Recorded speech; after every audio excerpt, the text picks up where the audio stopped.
I hope you all had an awesome week and are ready for the weekend. We're starting a new program here at Cathedral to raise awareness about drugs and alcohol.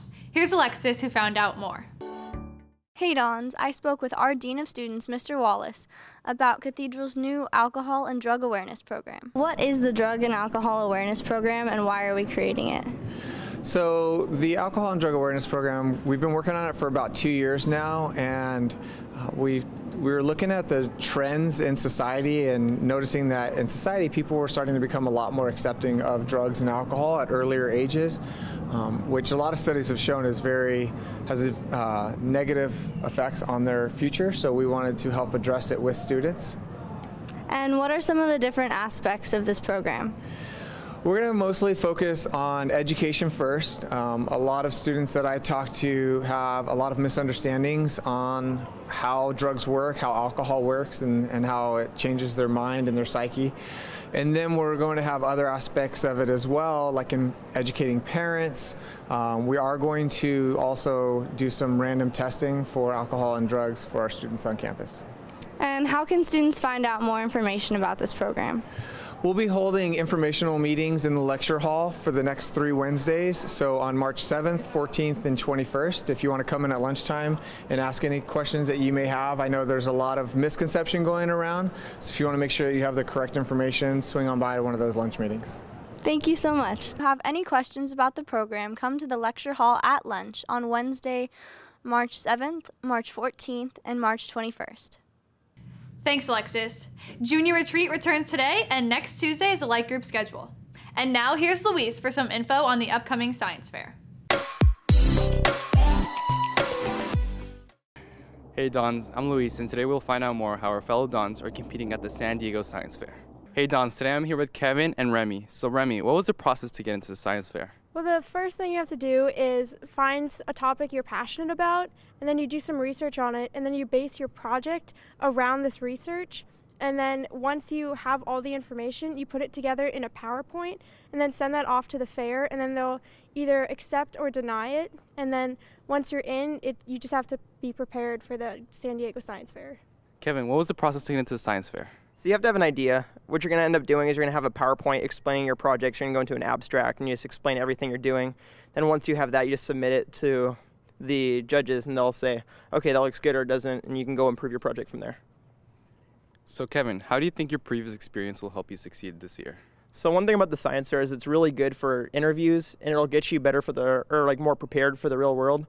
So because I've had practice over the years, it's really going to be helpful this year when I'm interviewing with the judges. That'll just be a helpful process overall. So how are you guys going to carry out your projects? Remy? Well, my project is reducing the incidence of skull burns by creating a home child safety device to prevent a pot or pan from coming off the stove.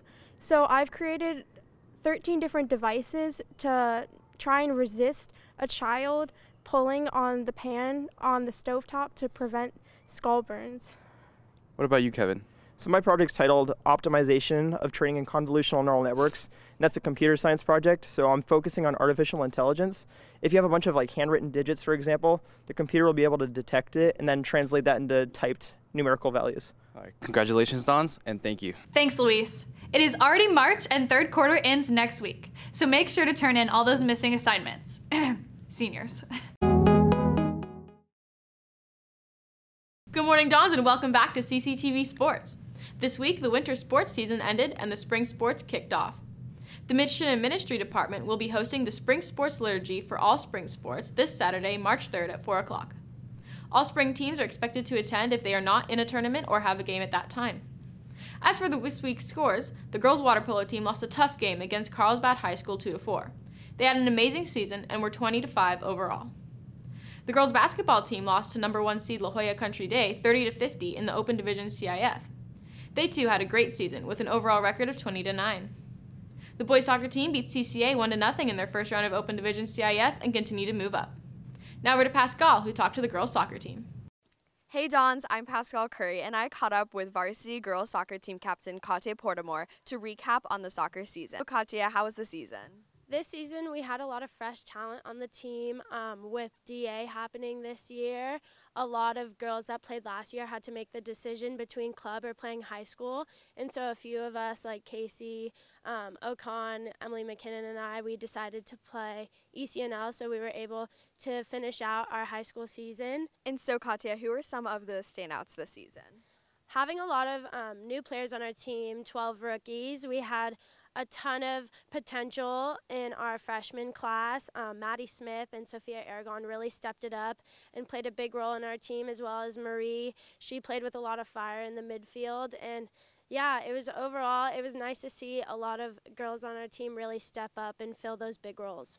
And what are you going to miss about high school soccer? I'm definitely going to miss my coaches, Coco and Dawn. They've really helped me grow not only as a player, but myself on and off the field. And I'm really going to miss my teammates. They've grown with me. We've shared some really awesome memories. And being a part of such an amazing program and a high-ranked program has been such a blessing. And I'm really going to miss just everyone I've met along the way. Thank you so much, Katya. Thanks, Pascal. Last weekend, the sailing team competed in the Golden Bear Regatta in San Francisco and placed third out of 29 teams in the Silver Fleet. Finally, the rugby teams ended their season by giving awards to their MVPs, Hayden Center, Taimani Toilolo, Miles McCormick, and Jake Cassidy. Now good luck to all the teams competing next week. Have a great weekend and roll Dons. Back to you, Kiki. Thanks, Marcella. Have an awesome weekend, Dons. CCTV signing off.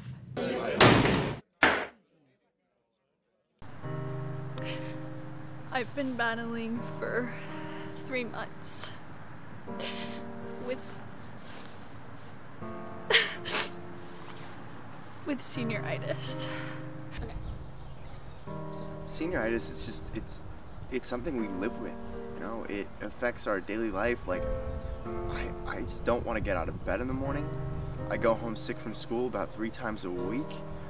I've got more tardies in the past 2 months than I have my entire high school career combined. I don't know what to do. Seriously? That's not a cathedral-approved sweatshirt. Ireland is definitely a college.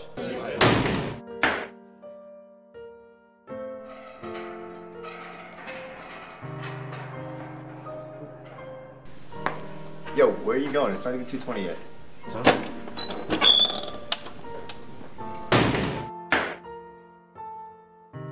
Senioritis?